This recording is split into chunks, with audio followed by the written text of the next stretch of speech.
Now, for more insights on this story, we're joined now by Nick Lapis. He's the Director of Advocacy at Californians Against Waste. Welcome to the show and thanks for joining us there, Nick. Thanks for having me on, Sally. Now, this is a landmark reform that aims not just to ease pressure on landfills, but also to reduce the impact on climate change. Talk to us about how long organisations like yours have been pushing to make recycling green waste a legal responsibility. Yeah, you're exactly right. I mean, we've been working on this for over 15 years now, and there are a lot of pieces that have to come together to make this work. I mean, really, this is kind of a no-brainer because when you take any food scraps, any organic waste, and you put it in a landfill, it rots in the landfill, and there's no oxygen, so it makes methane emissions, which are horrible for climate change. It also makes water runoff and other pollutants as well.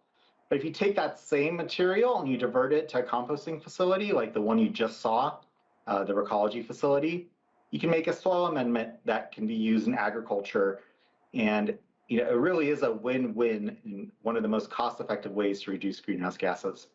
So talk to me a little bit more about how it's practically implemented. If there's nothing in these green bins, for example, do trash collectors simply scan other regular waste to sort of see if there is green waste within those trash bags right in front of the correlating home or business address? How do people and businesses get held accountable? Yeah, solid waste management in California is really run at the local level, so each community is going to be a little bit different. But there are overarching requirements that they all have to meet.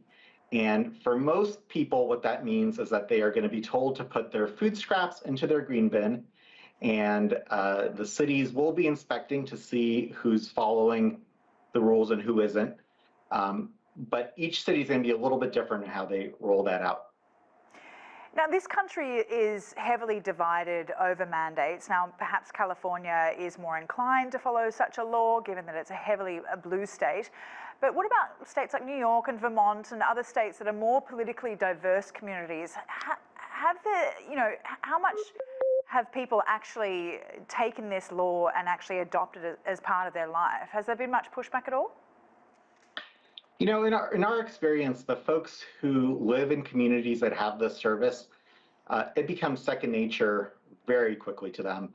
And actually, I live in Sacramento, and we've had an influx of people moving from the Bay Area to Sacramento. And one of the first questions I always get from folks is, "Where's the food scrap bin?" Again, it just takes a few months to get used to it, and then it really becomes second nature.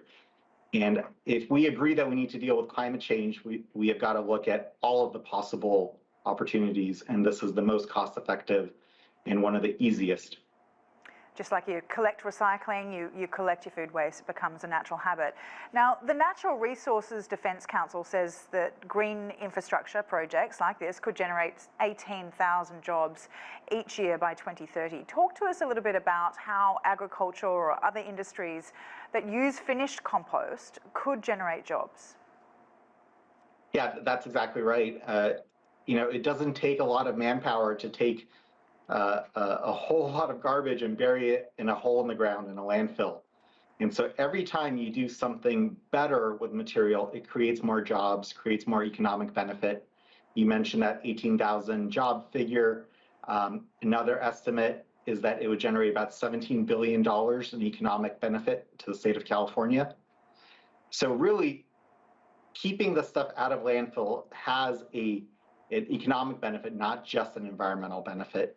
And it's all up and down the supply chain, whether it's the folks running the facility you just showed, or the farmers who are going to be applying the compost, or community compost groups that are working with community gardens to compost on site and then grow fruits and vegetables for the local community. Each of those creates jobs. Now, some cities are concerned over the requirement to buy back organic waste byproducts. What more can you tell us about the procurement options, such as using biofuel to power buses or clean energy to heat public buildings? Yeah, one of the interesting things about this law is that it actually tries to take a fairly holistic approach to getting this organic waste out of landfills. So the law was passed in 2016, and the regulations have dealt with a lot of different eventualities, including what we should be doing with the finished compost. And one of the requirements is that people buy it back and use it. Local governments buy it back and use it at their own parks and medians and landscaping, et cetera. They can additionally buy back, like you mentioned, biofuels produced from this material. And the logic there is, first of all, to create markets for this product, but also to create a feedback loop on quality. If you're a local government and you have to buy back this material, you will become much more aware of maybe plastic that could end up in it or glass, and redouble your education efforts. Really interesting discussion. Thanks so much for your insight there, Nick. Nick Lapis, he's the Director of Advocacy at Californians Against Waste.